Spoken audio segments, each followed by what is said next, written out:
오늘은 직분을 충성되이 감당하라는 제목을 가지고 함께 말씀 나누도록 하겠습니다.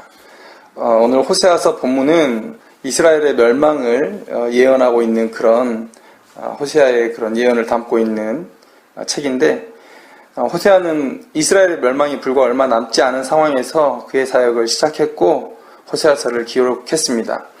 이스라엘은 하나님을 향한 총체적인 불순종으로 인해서 멸망을 당하게 되었는데, 오늘 본문은 특별히 그 원인을 제사장들에게서 찾고 있다라는 것입니다. 호세아서는 이스라엘이 하나님 앞에 범죄하여서 멸망하게 된 원인을 백성의 지도자들로서, 영적 지도자들로서 직분을 감당해야 할 왕과 종교 지도자의 부재들이 그 원인이다라고 얘기하고 있는데, 4장 1절의 말씀을 보면 지식이 없는 것을 책망하고 있어요. 그런데 이 지식이 없는 것이 왜 이렇게 된 거냐면, 제사장들이 직분을 온전히 감당하지 못하고 있기 때문에 발생한 것이다 라는 것을 4절과 6절과 9절에서 계속해서 기록하고 있다는 거예요. 그래서 이스라엘이 하나님 앞에 멸망을 했는데 그 멸망의 원인이 바로 대제사장의 직분을 성실히 수행하지 못한 것 때문이다 라는 것으로 오늘 호세아서는 말씀을 우리에게 하고 있습니다. 그러면 제사장들이 하나님의 지식을 버린 이유가 뭐냐?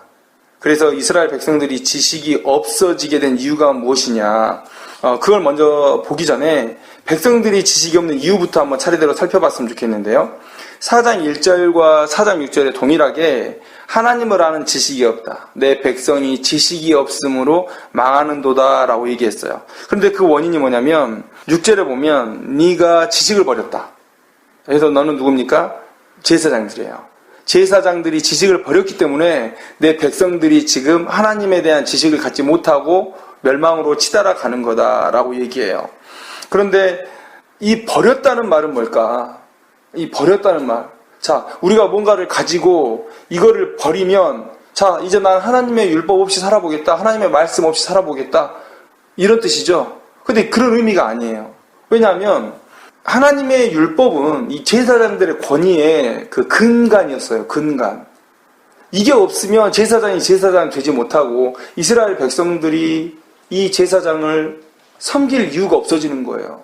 그러니까 제사장은 철저하게 하나님의 율법을 버리질 않았어요. 어떻게 했어요? 하나님의 말씀을 곧 자기의 생각으로 변개해서 가르쳤다는 거예요. 이 제사장들은 하나님의 말씀을 버렸는데 그 버린 것에 대한 본 뜻은 뭐냐면 자기의 멋대로 해석해서 하나님의 유익이 아닌 자기의 유익으로 사용했다. 제사장이 하는 말, 가르침이 궁극적으로 하나님을 드러내는, 하나님의 뜻을 드러내는 일이 아니라 결국은 자기를 드러내는 일이었기 때문에 하나님의 입장에서는 이 말씀, 이 가르침은 버려진 거나 다름이 없는 거예요. 하나님 편에서 아무 효력이 없는 거예요. 이 말씀을 통해서 아무런 하나님의 영광을 받으실 것이 없는 거예요. 그러니까 버린 거죠.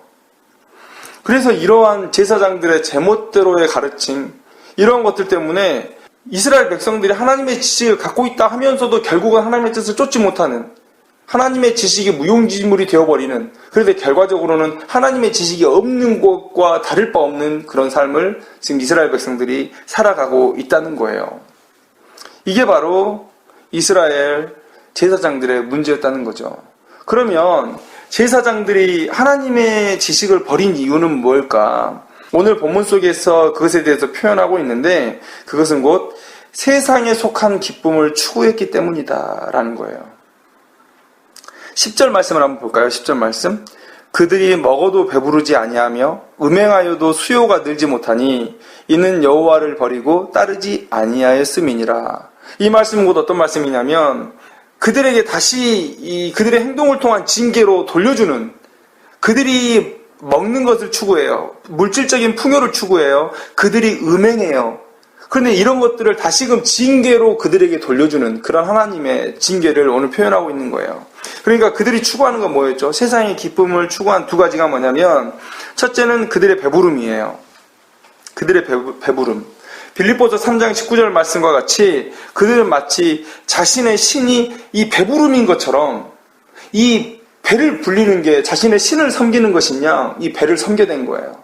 물질적인 풍요, 육체적인 풍요를 탐닉해 왔다라는 것들을 오늘 하나님은 호세아를 통해서 이스라엘 제사장을 책망하고 있어요. 그리고 두 번째는 뭡니까? 음행이에요. 음행. 이방의 제사 문화를 쫓아서 신앙의 양심, 하나님의 명령을 저버리고 그들은 음행을 일삼았다는 거예요. 그러면서도 이것은 종교적인 당연한 행위다 라는 것들로 이스라엘 백성들에게 납득시키면서 그들의 죄를 정당화하고 있는 그런 삶을 살아왔다는 거예요. 이런 물질적인 풍요와 음행, 성적 쾌락을 위해서 하나님의 말씀을 자기 멋대로 변개하여서 가르쳤던 그런 이스라엘 제사장. 그래서 이러한 제사장들이 하나님의 뜻을 자기 멋대로 고쳐서 백성들에게 가르쳤고 전했기 때문에 하나님의 뜻이 온전히 전파되지 못하는, 그래서 그들을 거룩과 경건의 삶으로 인도하지 못하고 결국은 하나님의 말씀이 없는 것이나 마찬가지 그런 무법의 세상으로 만들어갔다는 거예요. 하나님이 도무지 심판하지 않을 수 없는 그런 죄악된 상태로 몰아갔다는 것이죠. 음행은 인간의 쾌락의 최정점에 있죠. 성적인 쾌락을 탐닉하잖아요. 아무리 지식이든 아무리 돈이 많은 사람이건 이 여자 문제, 성적인 쾌락의 문제에서 자유롭지를 못해요. 또 물질의 풍요는 뭡니까? 이 세상의 모든 쾌락을 누리게 하는, 가능케 하는 수단이 돼요. 그래서 이 직분을 잊은 제사장들, 하나님의 말씀을 제대로 가르치지 못하는 이 제사장들은 이 두 가지를 쫓았다는 얘기는 곧 세상의 모든 쾌락을 쫓아서 하나님의 영광을, 하나님의 명령을 저버렸다고 생각할 수가 있는 것이에요. 하나님의 제사장들을 향한 하나님의 그 책망이 뭐예요? 아주 무서운 책망을 오늘 듣고 있습니다. 9절 말씀을 한번 볼까요? 장차는 백성이나 제사장이나 동일함이라. 이제 얼마 멀지 않아서 백성이나 제사장이나 똑같아질 거라는 거예요. 이 말은 무슨 말입니까? 제사장이 왜 있는 거죠? 제사장은 하나님께 제사를 드리고 백성들을 말씀으로 깨우치는 일을 하기 위한 하나님의 사명자예요. 그런 사명자들이 백성과 동일해진다는 것은 그들은 거룩과 경건의 수준이 일반 백성과 동일한 수준이 될 거다. 또 더 나아가서는 그들의 직분에 대한 책임의식이 아예 그런 직분을 받지 않은 일반 백성과 동일한 수준이 될 거다라는 이런 말씀이에요. 결과적으로 이런 상태가 되면 하나님 이스라엘 제사장들에게 뭐라고 선포하겠습니까? 야, 너희들 이제 필요 없어 라고 되겠죠. 하나님께서 맡긴 직분을 온전히 수행하지 못하는, 그리고 일반 백성들과 거의 비슷한 수준의 거룩과 경건의 수준과 직분에 대한 책임의식을 가지고 있는 이 제사장을 하나님께서 너희들 필요 없다라고 얘기하시는 게 당연한 거 아니겠어요? 제사장 직분에 대한 박탈, 이것을 오늘 하나님께서 이스라엘 백성들에게 경고하시고 또한 예언하시고 있는 거예요. 이것은 마치 계시록 2장 5절에 나오는 에베소 교회를 향한 이 경고의 말씀을 우리가 생각나게 해요. 한번 읽어드리겠습니다.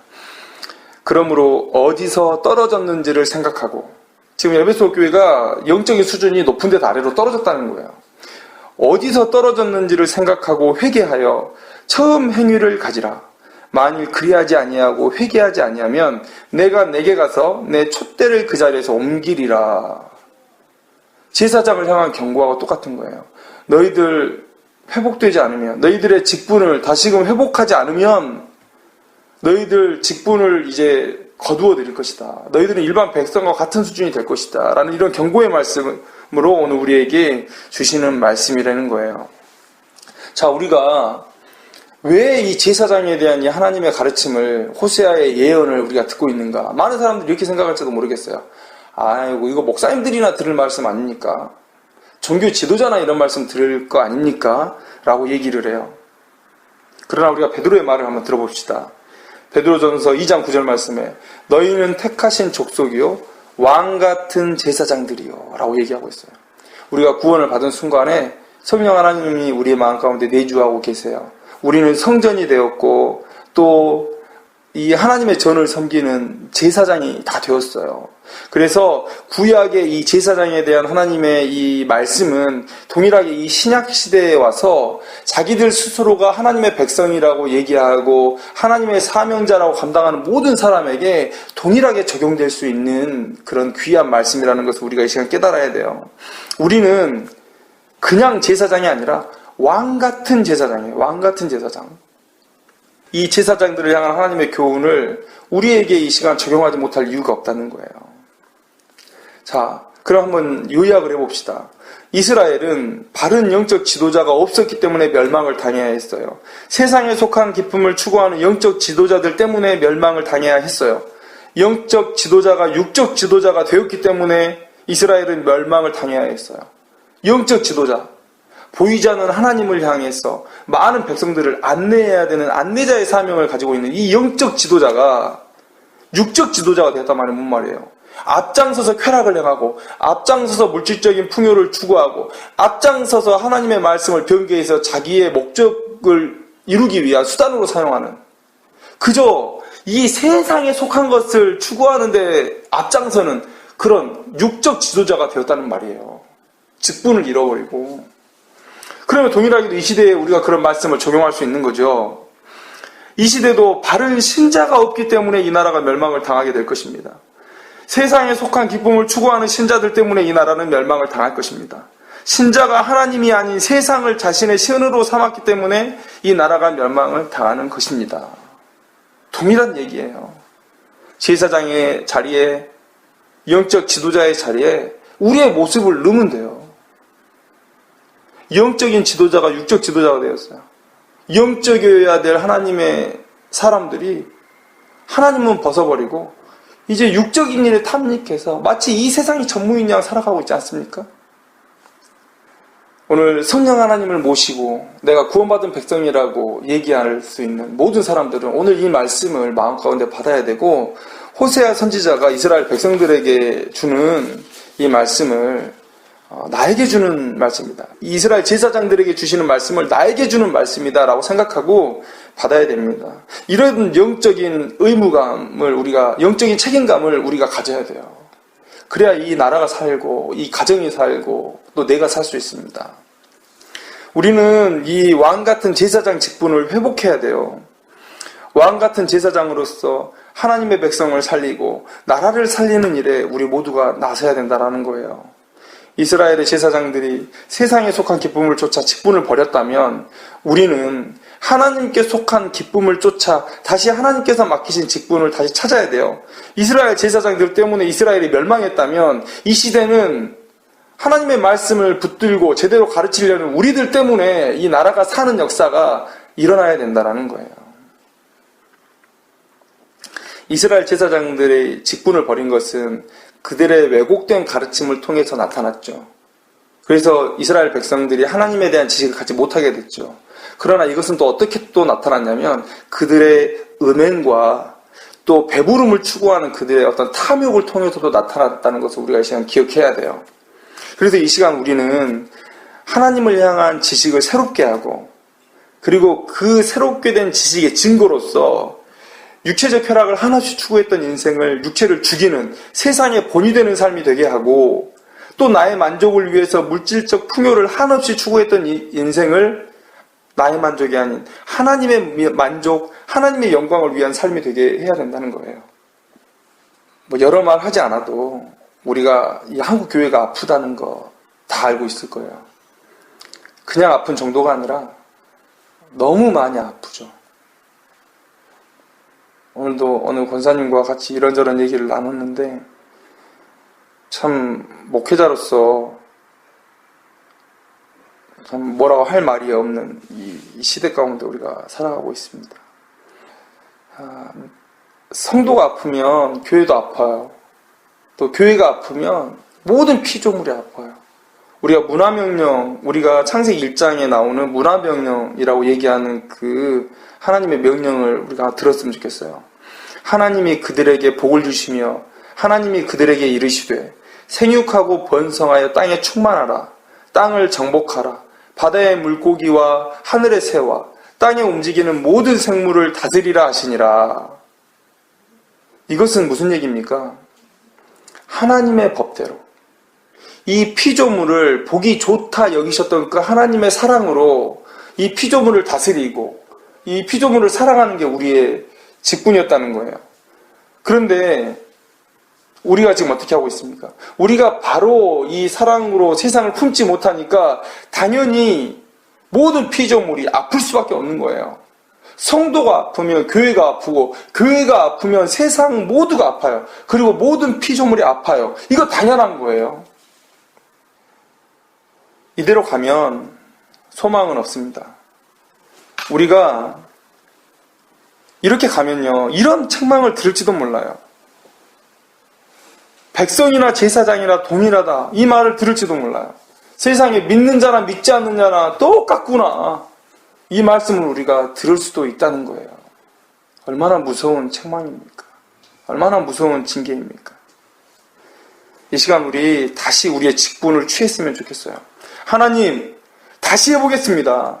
지금까지 우리가 넘어져 있었고 포기하고 있었는데 우리 하나님의 능력으로 다시 한번 해보겠습니다 라고 우리가 말했으면 좋겠습니다. 아니, 말해야 됩니다. 그리고 이제 나를 가르쳐 주시옵소서. 제가 바로 선포하겠습니다. 지금 당장 선포하는 것도 맞겠지만 바르게 선포하겠습니다. 그리고 이 거룩한 소명자의 삶의 증거로 세상에 하나님의 기쁨을 추구하는 바른 신자의 삶을 보이겠습니다. 이렇게 결단하는 하나님의 백성에게, 하나님의 소명자에게 하나님께서 감격으로 은혜를 부어주실 것입니다. 이 시간 무너져가는 한국교회 위에 하나님의 은혜가 넘치도록 부어지도록 이렇게 결단하고 기도하고 행동하는 우리들이 되기를 주님의 이름으로 축원합니다.